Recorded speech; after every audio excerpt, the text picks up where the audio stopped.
Welcome to the Never Been Promoted podcast and YouTube channel. I'm on a mission to help you cut the time to all the things that are holding you back so you can unleash your entrepreneur.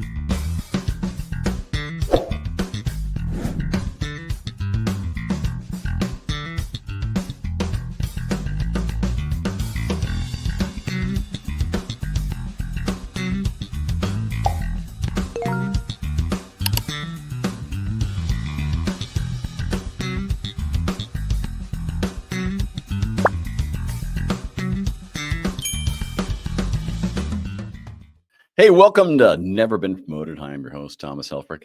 We are going to have a fun AI nerdy-ass conversation today with Issac Hicks of Autonomi. We're going to talk about how you can scale your business with AI agents. And AI might be the most overused, it's not really even a word, it's an acronym, but let's say word of the century. Because more people have said AI, specifically because they can spell it, and secondly, because it's pretty damn cool. But people really don't know how to leverage a combination of two technologies. Yes, AI and automation are different things. We'll talk about that, of how to use that really with how to scale your business. And having an AI agent specifically to do things for your business is a concept that sounds really novel and really important to growing a company, but really hard to implement, as we'll talk through with Issac. I have a really simple call to action, specifically if you're listening to the podcast, hit the follow button on your favorite player. It's easy. It could be Spotify, or Apple or whatever it is. Just hit follow. Easy. 5 days a week we're out there. Go do that. And if you like YouTube, crush the subscribe button. Much appreciated. But let's get going, so we can help you cut some ties to the shit holding you back so you can unleash this entrepreneur. So Issac, rocking on stage, looking good, smelling wonderful, I'm sure, as always. Why, thank you. How are you, man? Doing all right. Doing pretty good. How are you doing? I think it's a Monday. It depends on what day this airs out, but it's a Monday, and I did this thing called a BIOS update on my computer. Don't do that on a Monday. Do that on a Friday after work, so you can have the weekend to figure it out. Just leave it at that. Absolutely. I have 6 cameras. We're using this one today because the other 5 aren't working. Right? That's a good thing you got a 6th one then. They're all exactly the same. Anyway, here nor there. That's some of the things of entrepreneurship that'll hit you, right? You just like some days, no one's touched your computer. You go downstairs, nothing's working. So it's kind of like probably a metaphor in there, but it's too early in the week to figure out what it is. Yeah. Issac, you and I've known each other for a while now. What was a competition? It was some kind of pitch competition, Nashville something. Yeah. It was Startup Showdown. 2022, I believe. Yeah, 2022. 2022, and it's now 2025. You handed me my ass by winning that whole competition, I believe. Like you said, here's your ass. Thanks for playing. Hey, what can I say? You were good. Look good. But you have a really good product. I mean, like, let's get into like what you guys do today at Autonomi. Give me like, the 60, 90-second pitch and do what everyone does, back up to how it began. Yeah, absolutely. So, I started out as an aerospace engineer. That's what I went to college for and everything. And, it was interesting. I liked the subject matter, but I don't know, the work life of it just really wasn't for me.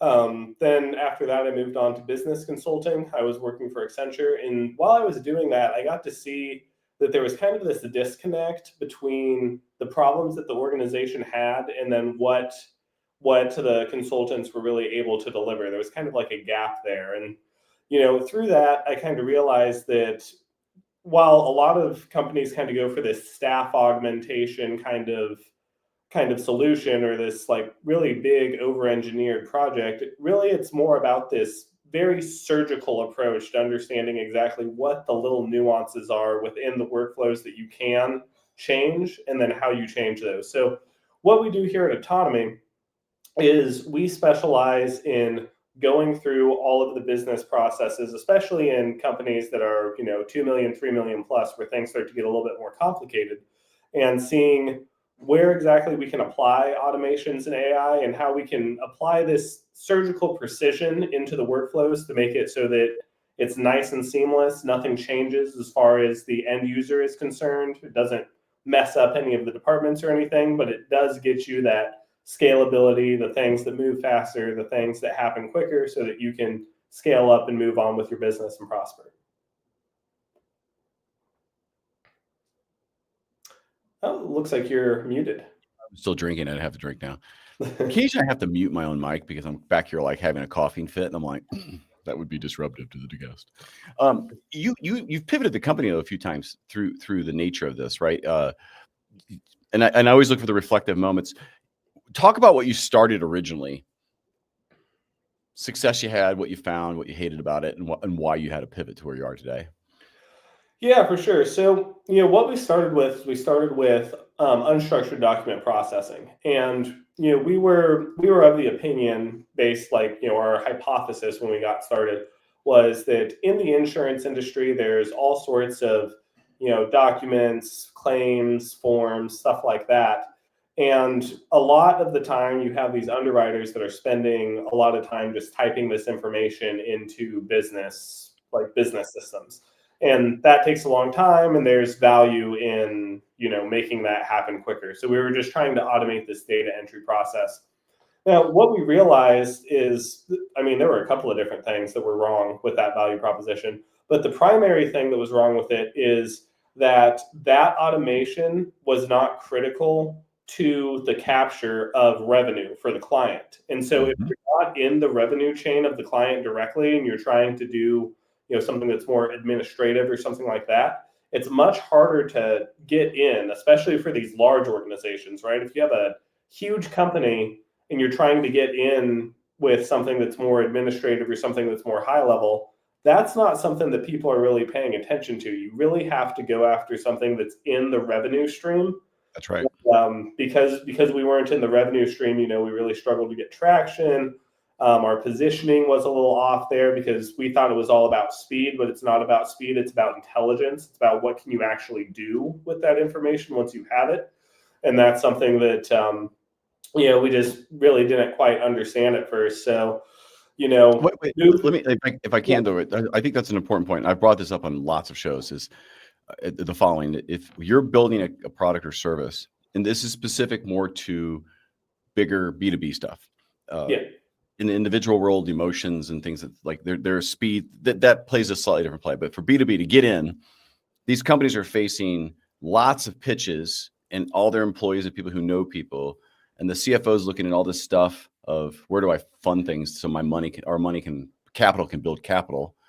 If you can't show these two things, one being 100% important, the second one being closing the deal, which is one, does it make us more money by a factor bigger than I can get from putting in a CD? Can I get an ROI positive that's significant? And two, could it also chip off some money off of operating costs? If you have both, you have something they're going to look at with legitimacy. If you only have operational costs and speed, no, right? It's not worth the risk. If it's revenue only, but it adds additional cost, possible. But if you can do both of those, you just remove the equation of what to go do. Ironically, I think interesting, the first thing you built actually is part of just kind of what you became, because you guys make custom point on solutions to solve a very specific problem. And I think with the people that probably don't know this about you, but interesting about Issac, you could tell him your problem. He'll go through and dissect what it is on the spot and be able to just pretty much, you can see him visually architect it in his brain of what that's going to be and how we're going to go build it. And that's how you guys sell deals. Is someone asks you a question, like, well, let me explain, is it this? Do you have that? Do you have these things? What about this? Okay, we would do this. Do you have this data source? And you go through it, and the person at the end is going, I can hire him. So anyway, I think it's amazing where you did, because you recognized where you were in the sales cycle early, and you guys closed some deals, but then you fell victim to the next part, which is implementation, right? I mean, that was the other part. It was like you actually closed some deals to sell it. Talk about, okay, now it's closed, so what? Yeah, so what's really tricky in enterprise sales at all is, yeah, you're going to go through this long sales cycle. You have multiple decision makers. You have to kind of close and then close again and then close again, right? And that's one part of the equation, and that might stretch out your sales cycle 6-9 months plus. But then whenever you get into the implementation, like the implementations are always very custom, very tricky. There's going to be different things that weren't agreed upon in scope beforehand. And so there's this massive client relationship management component to it as well, where it's very, very high touch the entire way through. And, that entire thing is just so resource intensive. And if you're small, if you're early stage, if you're not super well capitalized from a VC or something like that, you're really going to struggle to be able to get your cash cycle small enough to be able to do it. Because even if the deal is massive, if it's going to take you a year, 2 years to actually capture that deal, and you're bleeding out the whole time, I mean, it's going to be really hard to stretch your resources that far. And, that's something that we ran into quite a bit, was just like, how can we actually capture the enterprise client without significant VC backing? Because, there's a variety of reasons we didn't want significant VC backing.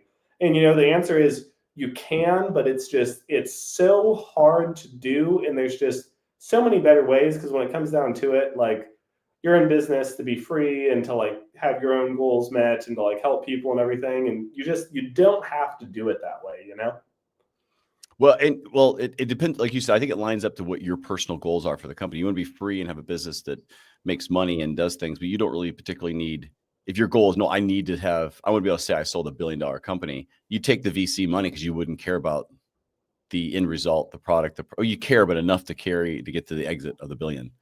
Yeah. Like, and there's nothing wrong with it. I'm not judging that. It comes down to, if you don't align your business to what you are and who you are, just generally, it's probably not going to work, because your interests will go. But you guys, ironically, you funded your company through another company, effectively, right? Through these projects, like so you, which is funny, because as I've talked to you through the years, I'm like, why didn't you just focus? It seems like that one's making all the money and it's just being bled over to the other side, and you're probably like, I could have made so much money just by just doing. You want to talk me through that path a little bit of what you did to keep your digital company, your SaaS company afloat? Yeah, so it's funny because so the organization, our SaaS company, was called Doxy, right? And this was the company that we were pursuing insurance with. This was the automated document processing company. And the entire time we're doing that, we're bootstrapping this by doing these custom point-on solutions with autonomy. So the entire time that we're doing this, we're running cash flow negative, and we're making it through these deals, right? We have a couple of deals in the pipe. We're having the meetings. We're doing the closes. We're getting the implementation specifics nailed down. We're doing that.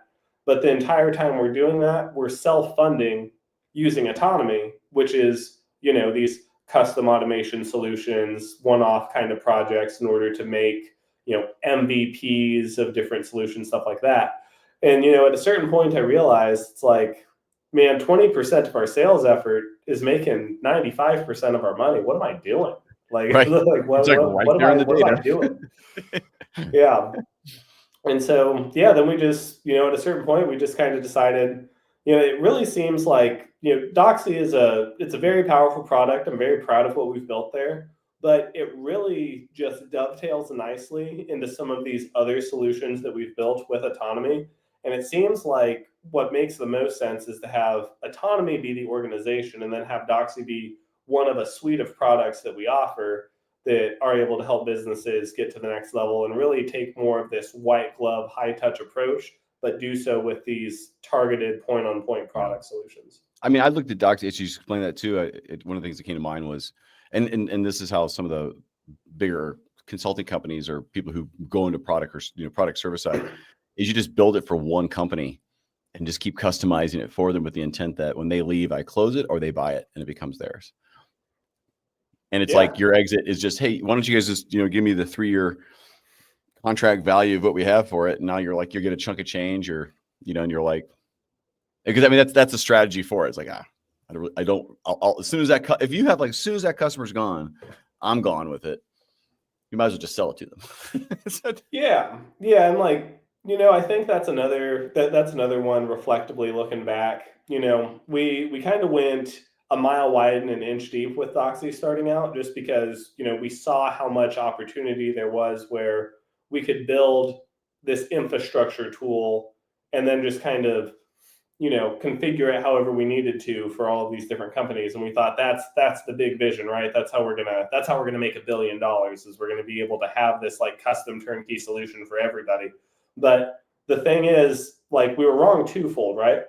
And the first place we were wrong is if you try to market to everybody, you can't capture anybody, which, like, yeah, business 101, but we thought, oh, maybe it would be different because we can target a specific avatar, blah, blah, blah. But like, it doesn't matter how good your product is. It has to just be so blatantly obvious to them. It's like, hey, it's for you. It's not for anybody else.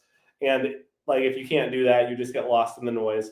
And then the second place where we kind of, messed up is in the implementation, the configuration burden is so great that, I mean, it's your typical enterprise sale, right? Where the configuration burden is so great that unless you're well capitalized, have a huge team or all that, you're going to spend all of your time and resources on this configuration to make an implementation that maybe the end client won't be satisfied with. And, the truth of the matter is, if you have 6 people and you're delivering something to a company that has 50,000, 100,000 people, it's very, very difficult to make that happen. It's very difficult to make that work.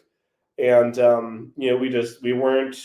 we didn't have the proper resource allocation to be able to do that and do that well enough to like springboard and keep the sales cycles going and manage, the dozens of sales cycles we would want to really scale that up. And yeah, it just didn't make a whole lot of sense. And did you guys chase the VC path at all? I mean, I did some competitions and things, but I think one thing to discuss is like, if you took the VC or the private equity or whatever the, external funding route, it's an endless route. Like you already know it's crazy when I hear like, oh, they raised 100 million and they're already planning their next raise, because the intent is to burn through the 100 million without the ability to sustain cash positive to grow. And that means I always shake my head at that because I don't have the experience of it, but I'm like, that doesn't seem like it seems like a pyramid scheme. Yeah, so we did pursue VC, and we got a little bit of angel investment in. We had some VC conversations that went pretty far and everything, but the thing about that is the VC sales cycle is pretty similar to the enterprise sales cycle, where it's the same kind of thing where, oh, you need all these documents. Oh, now you need more documents. Now you need to prepare all this, and you have to spend all this time. And I'm a technical founder, so I'm trying to spend all this time raising the money while also spending all this time managing the product. And then at a certain point, I just had to take a step back, and it's like, okay, what am I actually doing? I'm going to spend all of this time trying to court these VCs who might just waste my time for 6 months and then ghost me, because that's what most VCs end up doing. And, maybe I'll end up capturing a little bit of money from them, and then I can use that, but then they're going to buy in. And then I just look to the future, and there's that whole thing where it's like, oh, it's better to have 7% of $1 billion company than have 0% of nothing.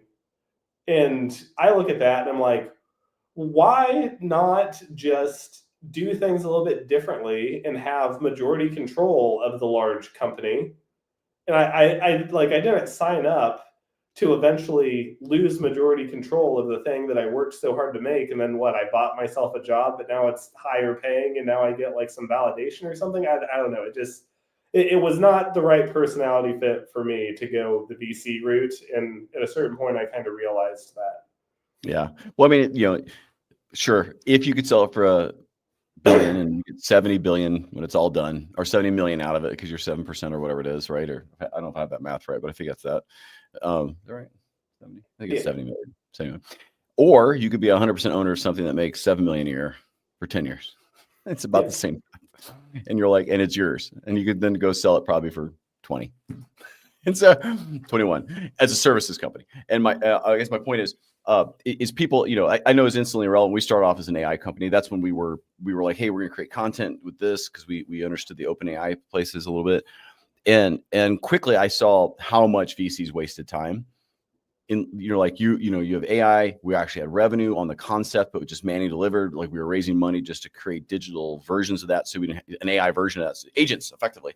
But we'll get it to you in a minute. But it's like we wanted to create agents basically to do that work. And it's amazing how much time I could see them wasting with, oh, I just need this presentation, just one more slide that does. I'm like, that's not it. Either and you go through that a couple times. And I was like, I can build a company or I can raise money. I can't do both at the same time. And I just, I told our investors, I had friends and family. I was like, we're moving to a services company with the idea we're going to back into a technology company at some point. I have to do it that way. Otherwise we're done. Yeah, exactly. And I mean, I don't know, like I don't want to talk badly about going the VC route because there is, like people are very successful doing that. People do like, they build their dreams doing that. But I really think that it is extraordinarily overhyped to do the whole like go get the VC money and then blah blah blah. It's like they hype this up so big. It's like nobody talks about the guy who's casually making 30, 40 mil and nobody even knows him because he doesn't even need anybody to know him. And he's just living the best life and he answers to nobody. He doesn't need to make any reports. He doesn't need to go raise a Series B, Series C, Series D. Like, that's just exhausting, man. Who wants to do all that? First year, I got asked to present in Dallas. I live in Atlanta. So I flew to Dallas to present at this private equity fundraising. Like this is like you're pitching. And what I quickly saw, everyone's from there. I was the outsider. And if you weren't, and that whole group's focus was definitely on like medical or healthcare service. Like it was like, I was not anywhere near. I did get a client out of it. So it ended up being net perfect positive. My guy goes, I'm going to beat the other entrepreneurs. I get there. And what I quickly saw was,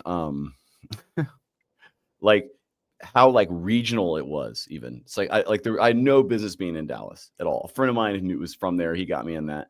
But like if you're raising money and you're doing this dream of this and that, and what the funny part was, one of the guys that was there trying to raise money was one of those guys. He's like was probably worth 250 million.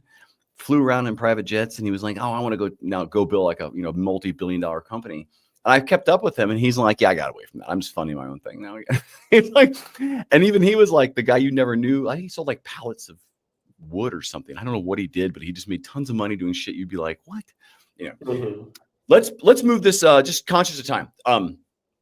Talk about some AI agents because there's a lot of world of AI, and anybody's like looking to scale any of their businesses. How to leverage AI correctly in it to actually provide scale versus something else someone else has to take care of.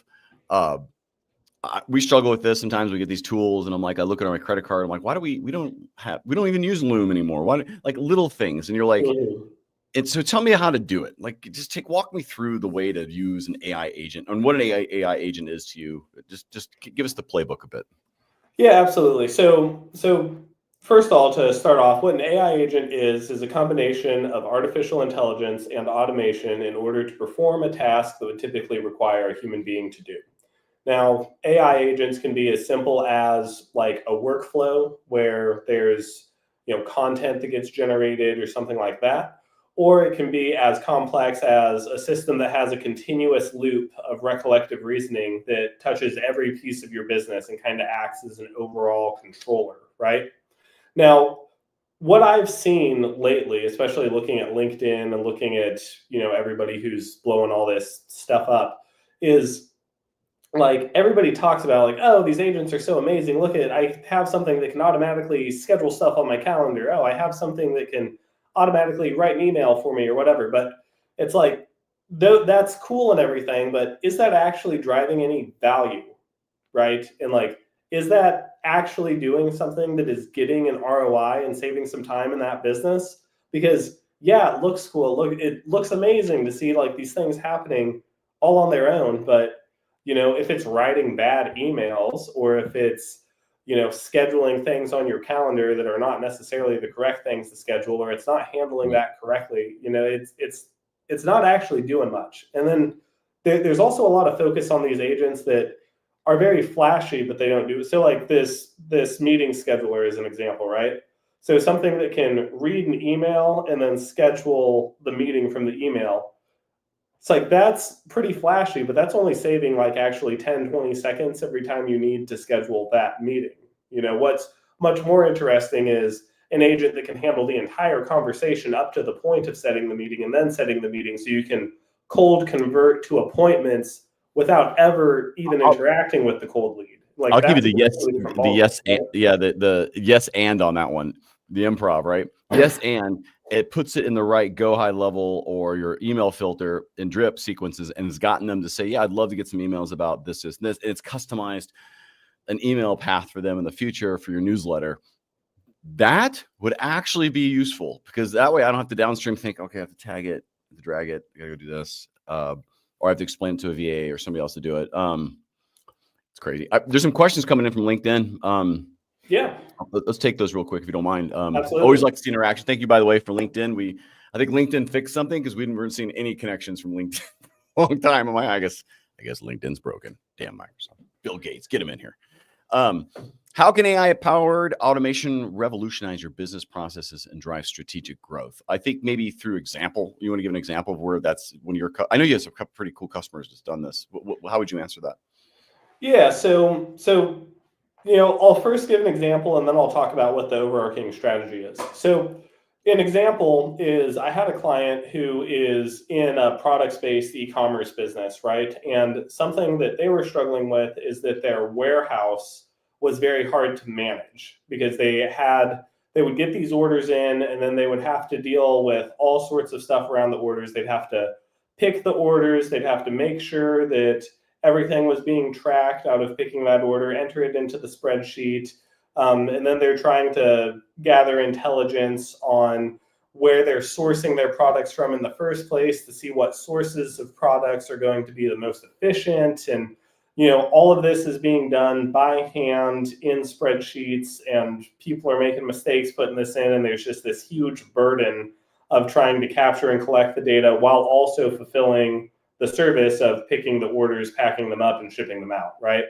So how we were able to apply AI to this process is we abstracted all of those logistics into a little application that sits on tablets. And so now everybody walks around with a tablet in the warehouse, and they just walk up to the bin, they scan the bin, take out the product, pack it up, and all of the consumer intelligence, all of that stuff is handled in the background. And so nobody has to actually sit there and type all of that information in. And because of that, they're able to make much better decisions about where they're sourcing their products from, and make sure they're getting the ROI on their sourcing, while drastically reducing the amount of pick time that's required. So now they can get on top of things quicker. They have better customer service. They have higher customer lifetime value because of that. And their business has grown quite a bit because of this implementation. Now, there's another question that came up around that. What is another one where I won't call that revolutionized, because like Amazon's got that to another level, right? Robots. Yeah. Where's where you've taken a company that's really like, oh, wow, I never even knew that was even possible?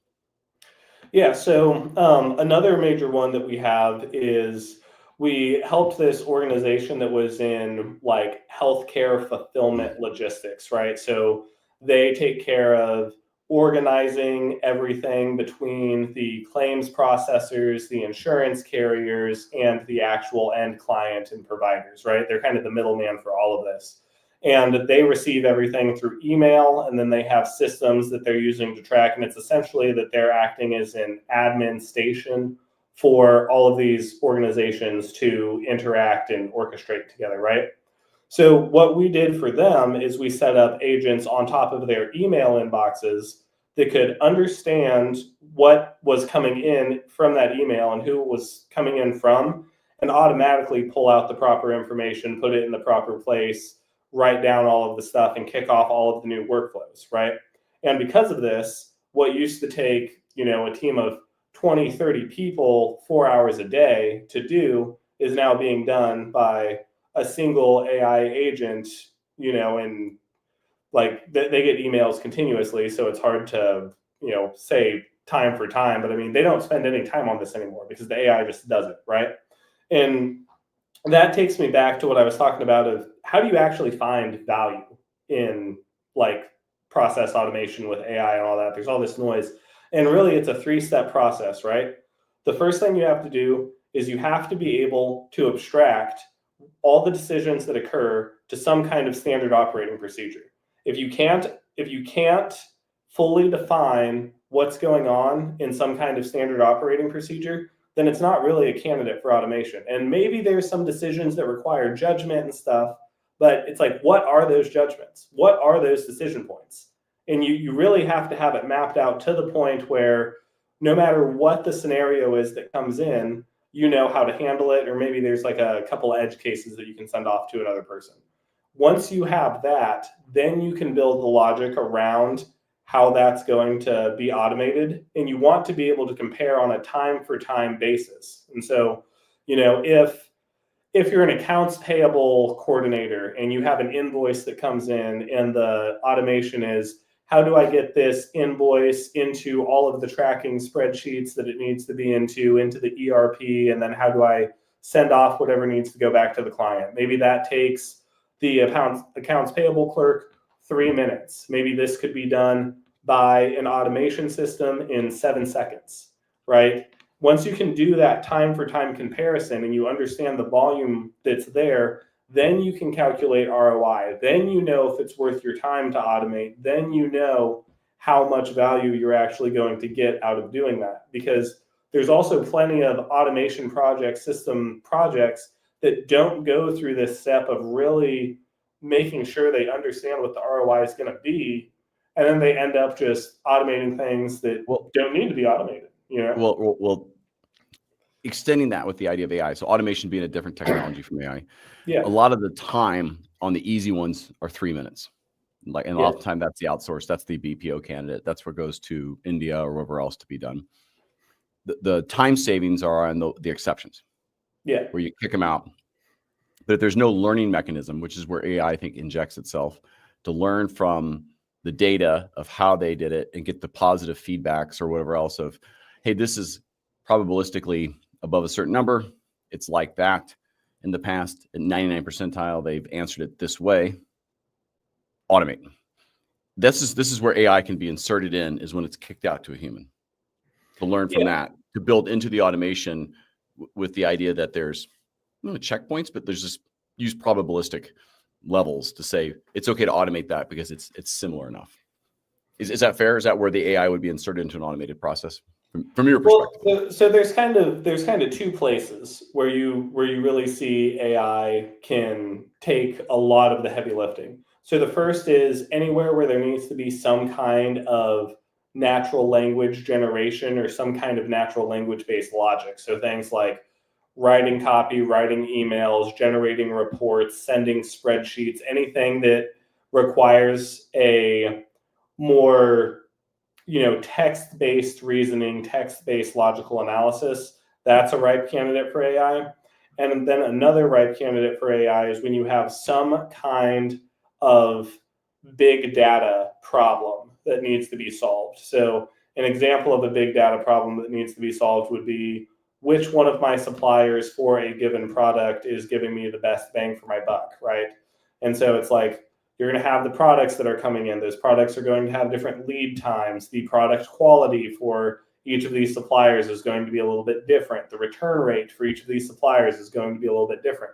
And for a human being to sit down and solve that problem, that's a multi-week affair potentially.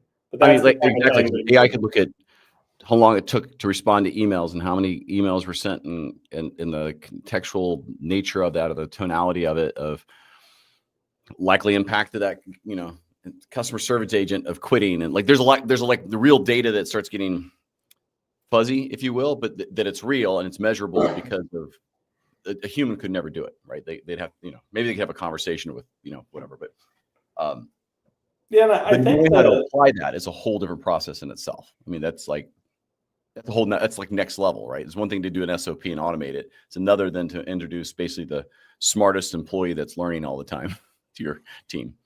Yeah, absolutely. And, I think that, like where it really gets crazy, where like the big potential is when you're able to use the artificial intelligence to gain real business intelligence that you haven't seen before. So like a couple examples of this are, you have a relationship with a client and you have your clients churn, and whenever they churn, they start interacting with you in a certain way. Maybe the email cadence gets a little bit longer. Maybe the tonality of emails gets a little bit different. Maybe they start pushing meetings or something that you're going to have, something of that nature. And especially in service-based organizations where, you know, customer lifetime value might be 5-6 figures, this becomes really important of being able to see when a customer is going to churn and proactively prevent that.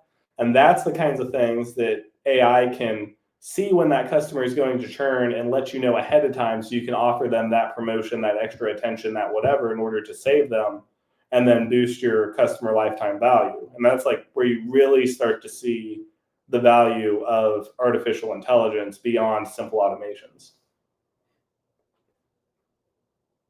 You're muted again. I got a quick cut. Here's the rule: never have a granola bar before a podcast live. Just general rule of podcasters listening out there. Bad plan. It shows up, and anyway. Coolest thing you've built? Like, what was the coolest use case? Talk to me through it, because like, did you know it was going to be the coolest when you started, or you're like, oh my god, I discovered this was actually the coolest thing ever? Talk about like your coolest client. Go brag for your client. And I'm asking from a marketing perspective because I want them to go reshare this episode. But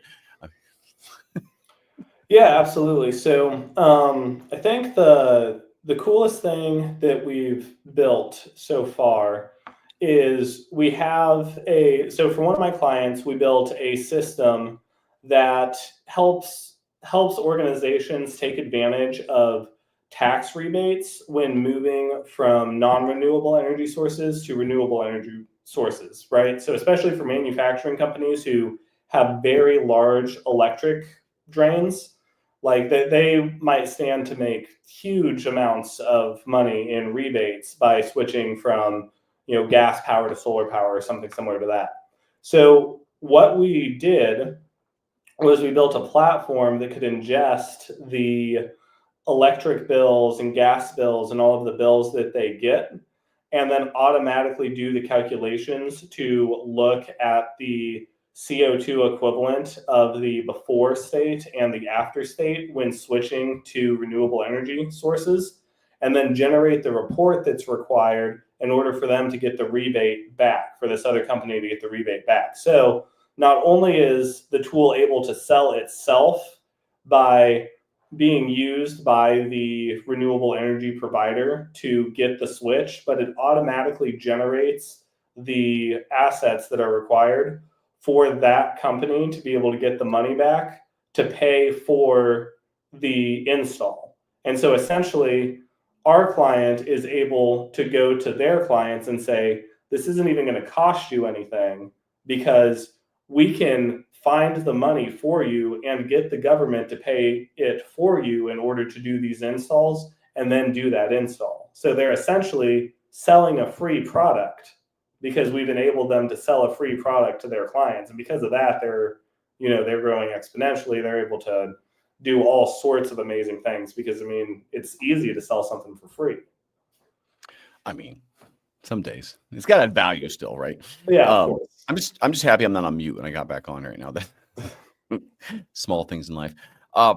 As you look forward to the future, like, and you're starting to think of how you've pivoted quite a bit from one thing to, from a SaaS to, I like this model better. Maybe talk about the future, what you're worried about, how you're going to scale. Like, what's the, what are the ties, so to speak, you have yet to cut that you're going to need to make the current direction of the company just be great? Yeah. So, like a lot of the business that we do right now is very, very high touch and very, very custom. And I'm really looking at, using like the clients that we have in order to find these common threads and being able to create productized solutions on top of that. So you kind of get the best of both worlds between the product side and the service side. So what we're currently building is what I'm calling the Autonomy Solutions Hub. And in the Autonomy Solutions Hub, we have a couple of very high value products that have been great for our clients that you can come and you can get a limited version of those completely for free, completely free of charge. And you can upgrade in order to get a higher level version of those for a small nominal fee, right? And so this is more of the product model, but the way that it's designed is we have these on top of the sales and marketing portion. And so our tools that are more productized help with the sales and marketing, but we always know that fulfillment is going to be unique to the organization. So by the time we've bolstered the fulfillment and marketing with our free and low ticket offers, and we've already provided a lot of value, whenever they start running into these more complex issues that are related to fulfillment, they're going to come back to us for help with the fulfillment side. And then that's how we're going to be able to generate this playbook, right? And once we have this playbook, we can take these solution sets that we've created for these other companies, and we can go out and find companies just like them and get into the mergers and acquisition side and start purchasing companies that we know what the solutions are going to be because we've done it before. And, in order to do that, we need to start moving away from these like smaller kind of super high touch solutions and working towards this creation of a global business improvement playbook that we can really slot into these organizations and these different industry segments. And that's kind of what our long-term vision is to be able to eventually have a suite of solutions that are so powerful that we know that if we go out and buy, a $5 million e-commerce brand or a $10 million retail brand or something, we know exactly what is required to take that from 10 to 20, from 20 to 50, from 50 to 100, because we've done it before. And so we do it for our clients first, and then we do it for ourselves later. I like that. And it moves you into a different acquisition model from private equity and pieces like that to be able to divest certain asset groups, if you will. And so I like that. It takes you in the same path, but I think there are more companies getting bought on a services technology play mix than ever now, because I think cash flow is what people look, does it make money? Because if it doesn't, it's not much of an asset 10 years from now, right? And it's like, I believe that's what I've seen. I assume you're seeing something similar where people are favoring real business versus the Ponzi hype. Yeah, you know what? Like something that I've really been falling in love with recently are, there's so many brick and mortar businesses, or so many they're kind of like the standard businesses that nobody ever pays attention to, but there is so much potential there. It's like, let's say it's a painting company or like a laundromat or like a house cleaning company or something. It's like, do you know what you could do with a house cleaning company if you applied artificial intelligence and AI agents and better marketing and all of that stuff to a cleaning company versus all of the other cleaning companies? You know how quickly you would just completely dominate everybody in that space. And, there's this huge opportunity, I think, for people in traditional high-level tech services, business-to-business services, where the standard for your marketing and for your sales and for your approach is so high. And being able to take that skill set and those tools and bring them back down to the traditional brick and mortar space. There's just so much opportunity there, especially with all the baby boomers are retiring, and there's like so many businesses going up to the market that are cash flow positive, price to sell because the guys just want to retire. That's the wave. That's the real wave that everybody that's what I'm looking at personally, because yeah, it's amazing to be able to provide these improvements for different businesses and everything. But if you can start buying those businesses and improving those on your own, Yep. God, the sky's the limit, because there's thousands of those. The timing of that conversation, I just had on the show Roger Wakefield, who's the YouTube plumber. So if you search plumbing on YouTube, he comes up. So he's kind of a big deal. Ironically enough, we had gotten into a discussion about bidets and how he said, "Oh, I can't live without mine anymore." It's like a seat bidet. If you're not a bidet user, you just don't know. But if you are, you know exactly. He takes it with him to conferences. He actually videoed it coming out of the luggage, and he did a video because he's a plumber. He installed it into his hotel room. Anyway, that being said, he was saying, go find trades. You have to look at kind of how you do the licensing of these guys that They don't have a clue about marketing. It's just, it's Bob, who's the plumber, who just everyone knows him. They call him. And he's like, those are the businesses to buy if you can sort out the master licenses, because they're established. People know who they are. And then you just got to replace them with the right kind of people to say, oh, no, I'm going to send Ted out. I'm going to send, whatever, this other guy, because they've never thought about selling their business ever. And you could, there's a lot of ways to do it. And you're spot on with that. There's ways to buy businesses, especially in the essential services, where these guys, that they were trades and they built things and they never knew marketing. They never needed it. They just showed up for stuff to do. And yeah, I was blown away, by the way. He was saying the guys who just run a van for like HVAC, like basically like contract, they make $300,000-$400,000 a year installing stuff. And I'm like, I might just become an HVAC guy. At some point, I'm just like, you know what? Maybe that's just easier. I can figure that out. It's not that hard. It's electric bolts. And you know what's the craziest part about that is they make that $300,000 or $400,000 a year, and they don't do any reactivation. They don't do any customer nurturing. They don't have any email campaigns. They don't do any advertising at all. And it's like all these things that are just so like, 101 in the, professional business to business market, especially if you're coming from like a SaaS background or something. There are so many companies that just have none of that. And it's like, if you just put an email marketing funnel on top of a company that's already like on top of that plumbing company, and you could reactivate 20% of those people, it's like you can get a 20% increase in bottom line in like a week. It's crazy. Well, and it's crazier. The companies that place them own the $600 a year maintenance that sends them out. And those guys make $50, but their whole idea is you're going out to see what their units are like, and you can try to sell them a unit, and you make money when you put a new one in. And it's like, they have this small, like basically the marketing is paid for by and anyway, I'm with you on that. And it's like, it makes you look like, why do I have to build anything? Just go get it and put a couple, it's not that easy, of course.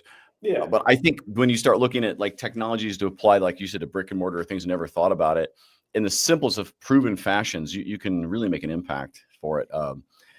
And you might have that revelation. You might buy one or two companies and see it's grossing a few $100,000 a year, and like, I just got to focus on, I don't want to do any of this other stuff anymore. I might just shut this down, because you're like, this is just so much easier.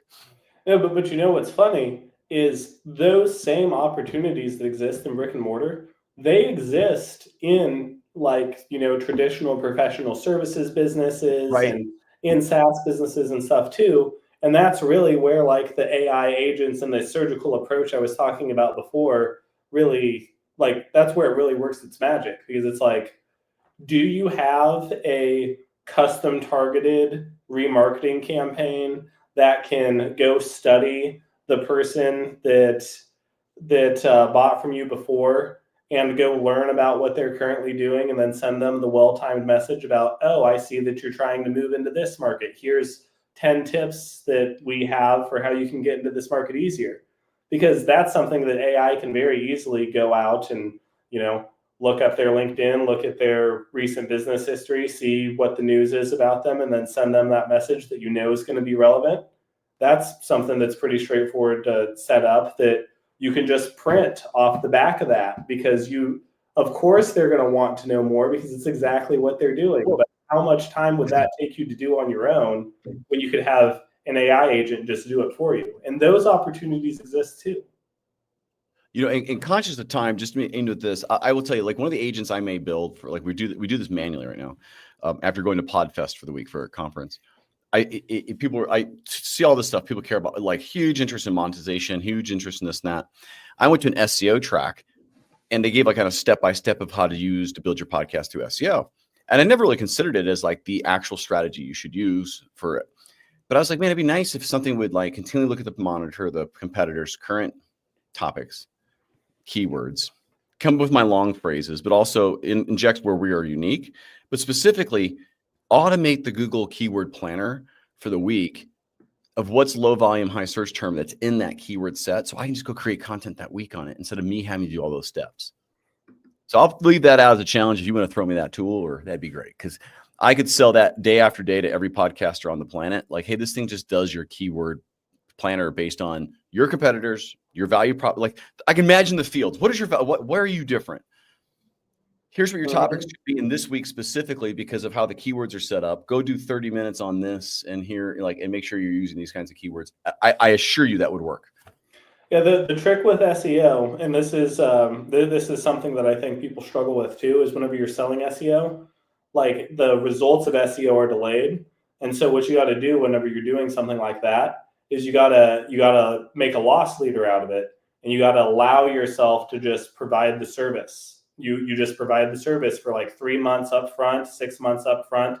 You don't charge anything for it until that. You put them on like a 12-month retainer or something. Well, in this case, I'm just giving you the data so you can go I'm telling you what your podcast should be about for the week.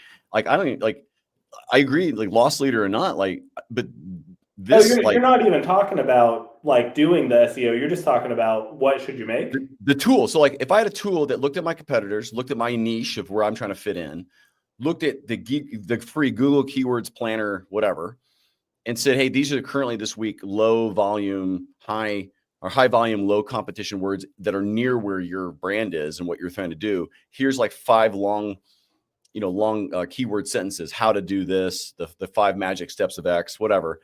Create your content week on that because it should do better because people are searching for it right now. But that work, just to have that as part of my daily workflow that says, hey, go do this. This popped up. Go do a show about this. Go talk about it. Oh, by the way, here's the AI that says, here's 10 ideas about it that this or that work. I'm about to lose it. Hold on. That oat is like stuck perfectly somewhere in the back of my throat. Just a magic spot. Anyway, I mean, if you know how to build that, I bet you could build that in an afternoon. But because that would be something that I could package up and resell to a podcast teams, because every podcaster on the planet would benefit from it that hasn't gotten to that upper echelon level, because that upper echelon level has figured it out. Maybe not so explicitly, but even they would benefit from a tool that says this is what you should be talking about. Be great. Absolutely. Isaac, thank you for coming on the show today. I will never eat a granola bar ever again before going on a show. It's done. You're the last guy. I just want you to know you're the last person I'm ever doing that with. Well, I'm honored. My right eyeball feels like it's going to pop out. Thank you. Listen, getautonomy.com. I'll put it up here real quick. It's if you're listening, getautonomy.com. So if you need something that's specifically built, you want to just learn how to use agents or AI today in your business, because you guys aren't like 2-year cycles. You're like knocking stuff out in sprints and like, hey, it works. Here's 5 more things we can do. ROI till it makes sense, and then you got your ROI package, and you guys are fast. We can go from initial conversation to something live generating ROI in your company in less than a week. I'll ask you this question: are you fee only, or do you do any like you build me the podcasting thing, we sell it, it ends up being rev share? So I do actually do some stuff like that as well. It depends on how much work up front and what the allocation looks like and stuff like that, of course, but. A very profitable stream for us is this exact thing where it's somebody in market who wants the solution and knows that they have 1,000 places to sell it, just doesn't want to go through making it themselves.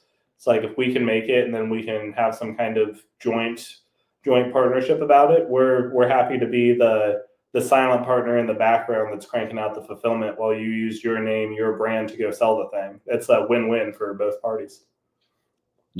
We have more conversations obviously coming up anyway, but that'll be one of them. Because I see that as a massive need. Of the things I saw that people do that were interested in at PodFest, and these are people who are really actively out there, was monetizing their podcast, and how to use SEO to get more. Those 2 things are very related of how you make more money.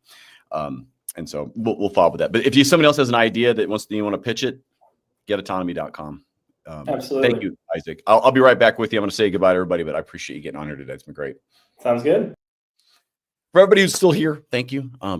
We are here to help you learn from other, to help you cut these ties to things that hold you back in entrepreneurship. And a lot of times it's just based on knowledge. It's based on perception or some kind of preconceived idea that you think you have about the world, or what you think you should get, or there can be other things too. But I hope you learn from our guests of what they're doing, ways they've pivoted, way they're thinking about business.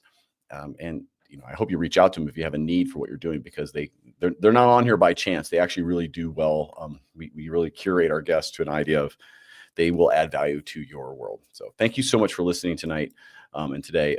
If you have any questions, get a hold of us. Remember, hit that follow, smash the follow on your Apple or Spotify account. And until you get there, until we can meet again, go unleash your entrepreneur. Thanks for listening.